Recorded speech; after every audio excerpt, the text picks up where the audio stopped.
Australian cricket great Michael Slater is behind bars after being charged for allegedly breaching a domestic violence order.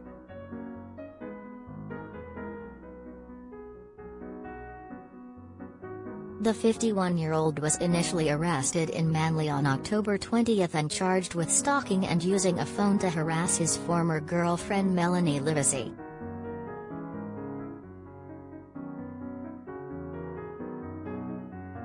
She claimed Slater bombarded her with texts, calls and emails before he arrived at their eastern suburbs home.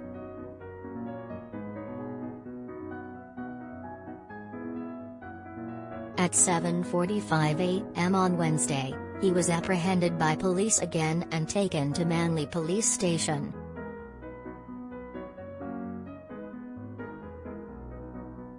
The sporting legend was charged with contravene prohibition/restriction in avo, use carriage service to menace/harass/offend, and breach of bail.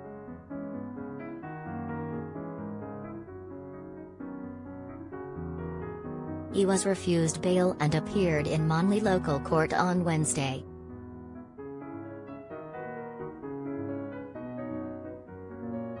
According to documents filed in Waverley local court on November 11, Slater used his mobile phone between March and October this year to menace or harass.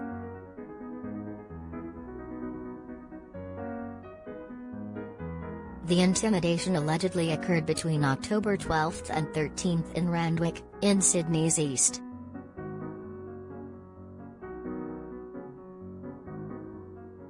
His lawyer James McLaughlin told the court that his client was in hospital for related treatment and had been assessed by a forensic psychiatrist, NCA Newswire previously reported.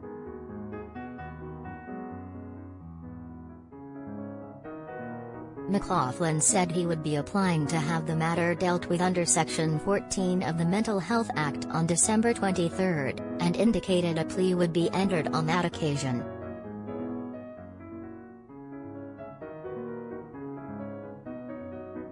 Magistrate Caroline Huntsman at first balked at the request, saying, "Are you kidding me?"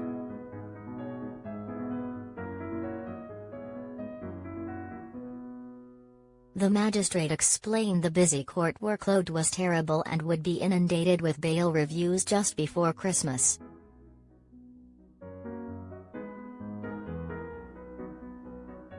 She warned McLaughlin she had recently seen mental health applications go very badly and asked for his submissions in advance.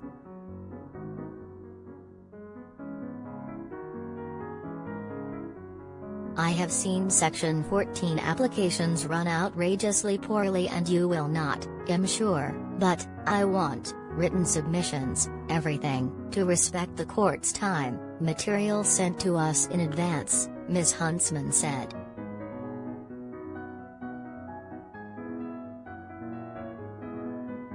"It's impossible for the court a lot of the time, with our workload, the way Section 14s are prepared and presented. I'm sure I don't have to say it to someone of your quality."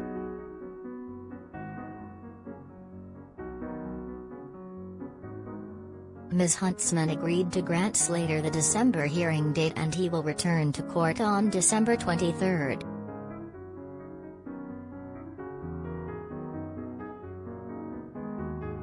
Police allege the incident unfolded just days after Slater was sensationally axed from Channel 7's cricket coverage.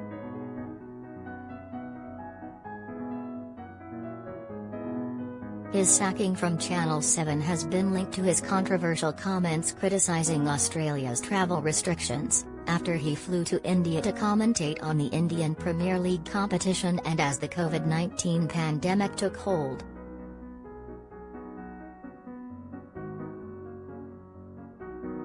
At one stage he claimed Prime Minister Scott Morrison had blood on his hands over his handling of the pandemic.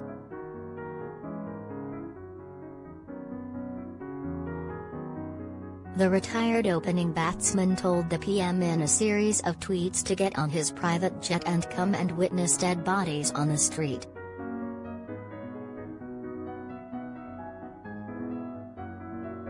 amazing to smoke out the PM on a matter that is a human crisis. The panic, the fear of every Australian in India is real. How about you take your private jet and come and witness dead bodies on the street?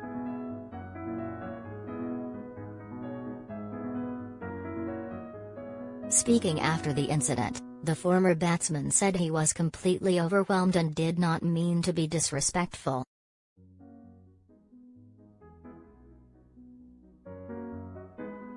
The tweets came from a place of sheer desperation and wanting to get home to crying kids worried about their father, Slater preciously told the Courier Mail.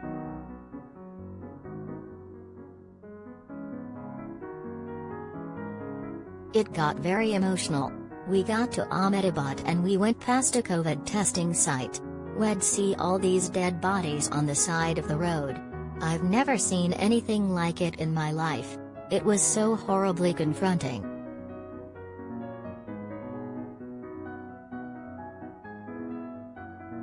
If I had my time again, bearing in mind it could have had a link to what's just happened to me at Channel 7, no, I wouldn't do it again.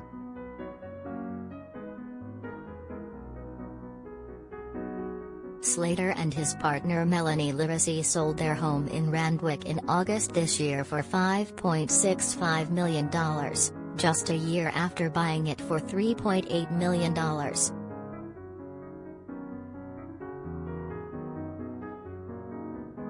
The former cricket star played in 74 tests for Australia, scoring 5,312 runs at an average of 42.83 after making his debut during the 1993 Ashes tour of England.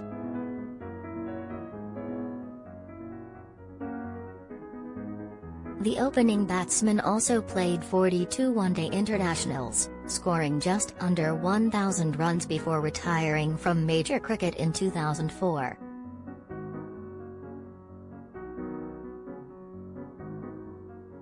Slater was recently dropped from Seven Network's commentary team for the upcoming summer cricket season, with the network choosing not to renew his contract, citing budgetary pressures.